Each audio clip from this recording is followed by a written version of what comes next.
माताजी से उज्जैनी की राज की इच्छा प्रकट की। फिर माताजी ने कहने पर मैंने 4 वर्ष मनसा वाचा नाम से प्रसिद्ध पिता शिव जी का व्रत किया। इसी व्रत के प्रभाव से आज मुझे उज्जैन का राज्य मिल गया और तुम जैसी रानी मिली है। परंतु मेरी राज्य की अवधि पूरी हो गई है। अब मैं अपने माता पिता के पास कैलाश जाता हूँ। तुम्हारी क्या इच्छा है सो कहो, मैं वरदान दे जाऊँ और उपाय बता जाऊँ। इतना वचन सुनकर राजकुमारी ने कहा कि महाराज, मैं तो पुत्र, धन तथा राज्य का सुख चाहती हूँ। अंगद जी ने अपनी रानी को वही मनसावाचक शिव जी का व्रत बता दिया और कहा कि बिना मेरे वह गर्भवास के पुत्र होगा। ऐसा कहकर अंगद जी कैलाश चले गए। पति की आज्ञा अनुसार राजकुमारी ने 4 वर्षों तक यह उत्तम कार्य किया। इससे महादेव जी प्रसन्न हो गए। एक दिन इस रानी ने दासी से कहा कि जा जल की झाड़ी ले आ, मैं दातुन करूंगी। दासी ऊपर गई तो क्या देखती है कि सोने की पालकी में एक छोटा सा सुंदर बालक सो रहा है और मुंह में अंगूठा चूस रहा है। दासी ने जाकर रानी जी से यह बात कही। रानी जी ने जाकर बालक को उठा लिया और भगवान शंकर जी से प्रार्थना की कि हे प्रभु, यदि यह आपने यह बालक दिया है तो मेरे स्तनों में दूध की धारा भी निकलनी चाहिए। इतना कहते ही उसके स्तनों में दूध आ गया। इस प्रकार वह बालक बड़ा होने लगा।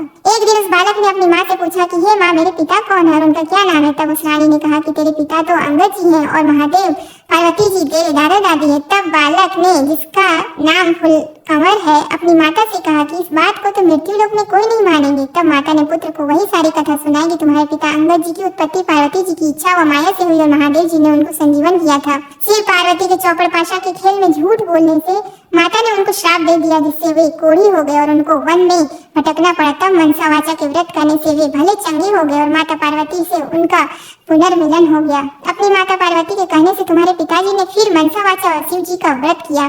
तब उनको उज्जैन का राज्य मिल गया। वह उनका मुझसे विवाह हो गया। उनकी अवधि कुछ ही दिन की थी, इसलिए वे अपने माता पिता के पास कैलाश चले गए और उनके बताए हुए व्रत को 4 वर्ष करने से बिना गर्भवास के ही तुम मेरे यहाँ पुत्र रूप से उत्पन्न हुए। अब तुम्हारी क्या विलासा है सो मुझे बताओ। माता के वचन को सुनकर पुत्र ने कहा कि हे माता, मेरी इच्छा चेदी राजा की कन्या से विवाह करने की है, क्योंकि मैंने उसकी प्रशंसा सुनी है। तब माता ने कहा कि हे पुत्र, तू भी मनसा वाचा का व्रत करे। इस व्रत के करने वाले के लिए कुछ भी दुर्लभ नहीं है। पुत्र ने भी 4 वर्ष तक व्रत किया।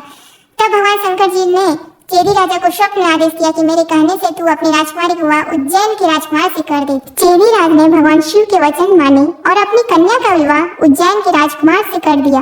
अब वह राजा हो गया।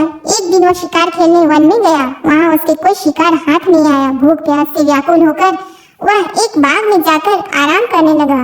देव योग से वहाँ कोई ब्राह्मण आ गया। उसने राजा को श्री नरी पंचांग सुनाया कि आज कार्तिक सुदी चौथ है, सो आज मनसा वाचा के व्रत का उजीरना है। राजा ने कहा कि महाराज, मुझसे तो भूल हो गई, आप हमें अब पूजन करा दें। ब्राह्मण ने पूजा के लिए शहर में रानी जी को खबर भेजी कि राजा साहब शिकार के लिए यहाँ वन में ठहरे हुए हैं। आज कार्तिक सुदी चौथ का उजीरना है, इसलिए 4.25 सेर आटा, 1.25 सेर घी, 1.25 सेर गुड़ का चूरमा बनवाकर मंगवाना है। इस पर रानी ने सोचा कि फौज के कई आदमी साथ हैं, इतने से चूरमे से क्या होगा, तो उसने गाड़ी भरकर भेज दिया। नियम विरुद्ध अधिक प्रसाद होने से महादेव जी ने कोप करके राजा को स्वप्न में कहा कि तुम अपनी रानी को निकाल दो, नहीं तो तुम्हारा राज्य नष्ट कर दूंगा। राजा ने प्रमाण के अनुसार दोबारा चूरमा बनवाकर व्रत पूरा किया। महादेव जी ने कथन के अनुसार राजा ने रानी को महल से निकलवा दिया। रानी किले से रवाना हुई। थोड़ी दूर जाने पर दीवान मिले। दीवान ने पूछा कि रानी साहिबा, आप कहाँ पधार रहे हो। रानी ने सब बातें बताई। तब दीवान ने कहा कि मैं राजा साहब को समझाकर राजी कर लूंगा, तब तक आप मेरे हवेली में पधारिए। रानी ज्यों ही दीवान की हवेली में गई, त्यों ही दीवान अंधा हो गया। तब दीवान ने हाथ जोड़कर कहा कि आप यहाँ से पधारो। रानी वहाँ से रवाना होकर आगे बढ़ी तो उन्हें नगर सेठ मिल गया। उसने भी यही कहा कि राजा साहब को 1-2 दिन में मना लेंगे, तब तक आप हमारे घर पर ही विराजे। रानी नगर सेठ के घर गई तो सेठ की हुंडिया चलने से बंद हो गई और कई उपद्रव होने लगे। तब सेठ ने भी हाथ जोड़कर कहा कि रानी जी, आप यहाँ से पधारो। रानी वहाँ से आगे गई तो राजा जी का कुम्हार मिला। उसको रानी पर दया आ गई। वह रानी को अपने घर ले गया। कुम्हार के घर पर आने के जाते ही उसका मियाँ फूट गया, जिससे सारे बर्तन टूट गए और कुम्हार भी अंधा हो गया। तब कुम्हार ने भी रानी को अपने घर से निकल जाने की प्रार्थना की। आगे जाने पर एक माली मिला। उसने पूछा, आप कहाँ पधार रही हो। तो रानी ने कहा कि राजा साहब ने मुझे देश निकाला दिया है। तो माली को दया आई और वह रानी को अपने बाग में ले गया। माली ने कहा कि जब तक राजा जी का क्रोध मिटे तब तक आप यहाँ बाग में ही रहो। पर रानी के बाग में जाते ही बाग के पेड़ पौधे सब सूख कर जलने लगे। क्यारियों का पानी भी सूख गया और माली को भी कम दिखने लगा। तब माली ने भी रानी से वहाँ से चले जाने के लिए कह दिया। रानी वहाँ से निकलकर विचार करने लगी कि मुझसे ऐसा क्या पाप हो गया है कि मैं जहाँ जहाँ भी जाती हूँ वहाँ अनर्थ सा होने लगा है। ऐसा सोचते सोचते रानी ने देखा कि आगे 2 रास्ते हैं। पूछने पर मालूम हुआ कि एक तो 6 महीने का रास्ता है, वह दूसरा 3 ही दिन का है। रानी 3 ही दिन के रास्ते से चली। आगे जाते जाते क्षिप्रा नदी मिली। रानी ने दुख के मारे उसमें कूद कर आत्महत्या करनी चाहिए, पर ज्यों ही वह नदी में कूदी तो नदी ही सूख गई। आगे चलने पर एक पर्वत आया। उसने सोचा कि इस पर चढ़कर गिर पड़ूं। वह चढ़कर गिरने लगी तो पर्वत जमीन के बराबर हो गया। आगे जाने पर एक सिंह दिखा दिया। रानी ने सोचा कि इस सिंह को छेड़ूं तो शायद यह मुझे खा जाए तो अच्छा ही है। उसने सिंह पर हाथ फेरा तो सिंह पत्थर का हो गया। आगे जाने पर बड़ा भारी अजगर सांप दिखाई दिया। रानी ने मरने के लिए उस बड़े सांप को छेड़ा तो सांप रस्सी बन गया। रानी हार खाकर और आगे चली तो क्या देखती है कि वहाँ एक बड़ा भारी पीपल का वृक्ष है। उसी के पास एक सुंदर कुआं और एक मंदिर बना हुआ है। वह मंदिर में जाकर मुंह ढककर बैठ गई और ओम नमः शिवाय इस पंचाक्षरी मंत्र को जपने लगी। उस दिन कार्तिक शुद्ध चौथ का दिन था। मंदिर का पुजारी नाथ सामान लेने गांव में गया था।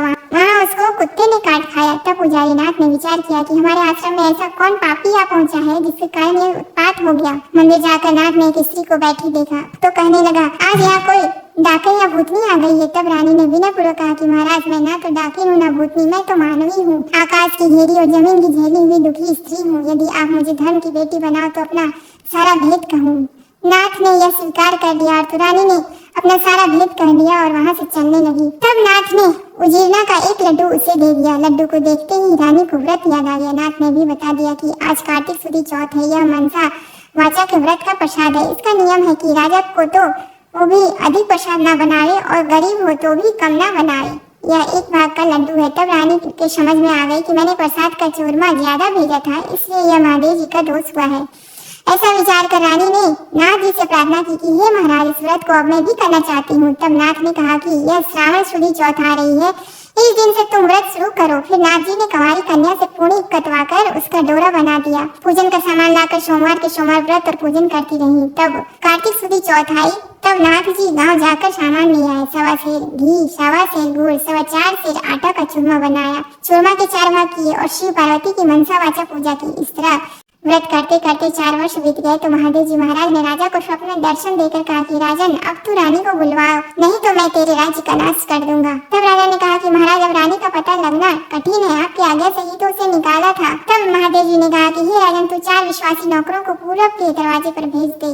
वहाँ बिना नाथे हुए बैलों की गाड़ी आएगी। वह गाड़ी वहीं जाकर ठहरेगी जहाँ पर तुम्हारी रानी है। प्रातः काल राजा ने 4 आदमी भेजे। आगे बिना नाथे हुए बैलों की गाड़ी आई, उसमें से चारों बैठ गए और उसी मंदिर तक चले गए जहाँ पर रानी थी। वहाँ रानी को पहचान कर सेवकों ने कहा कि हे रानी जी, अब पधारिए, राजा साहब ने आपको बुलाया और इसी कार्य के लिए हमको भेजा है।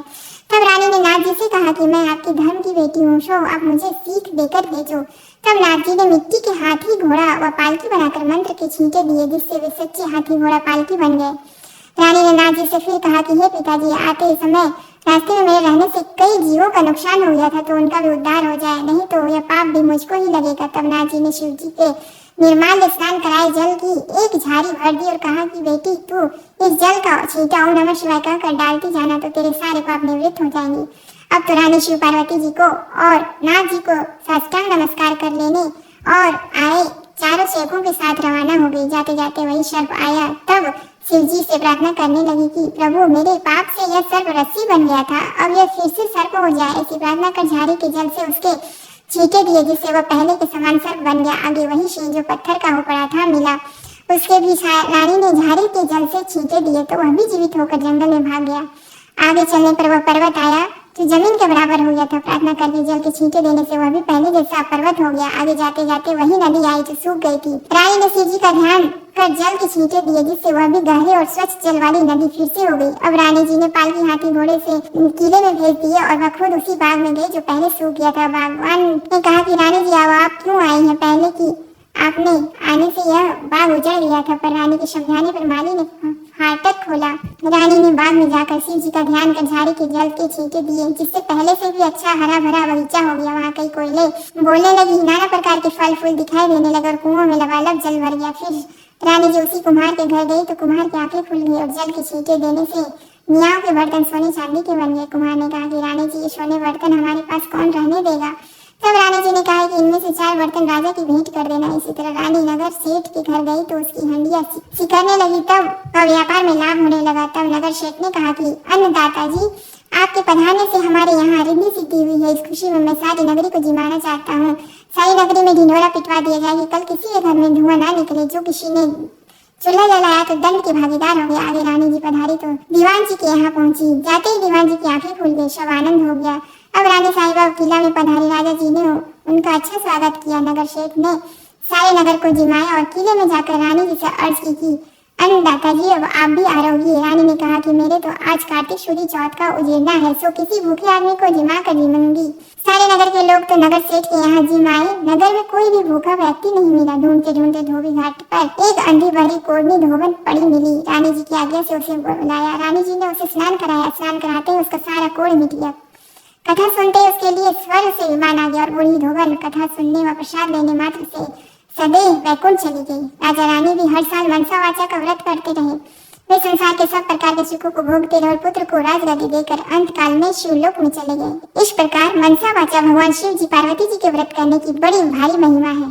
श्रावण सदी के सोम से कार्तिक सुदी चौथ तक यह व्रत सब मनोवांछित फल को देने वाला। इस मनसा वाचा के व्रत को करने वाले मनुष्य की सभी कामनाएं शिव जी महाराज पूर्ण कर देते हैं। पुत्र नहीं हो या होकर जीवित नहीं रहता हो तो इस व्रत के करने से स्त्री पुत्र का सुख अवश्य प्राप्त करती है। इसी प्रकार पुरुष को स्त्री का और स्त्री को पति का सुख सौभाग्य प्राप्त होता है। जिसके कमाई धंधा ना हो तो इस व्रत के करने से श्री शंकर भगवान उसे जीविका प्रदान करते हैं।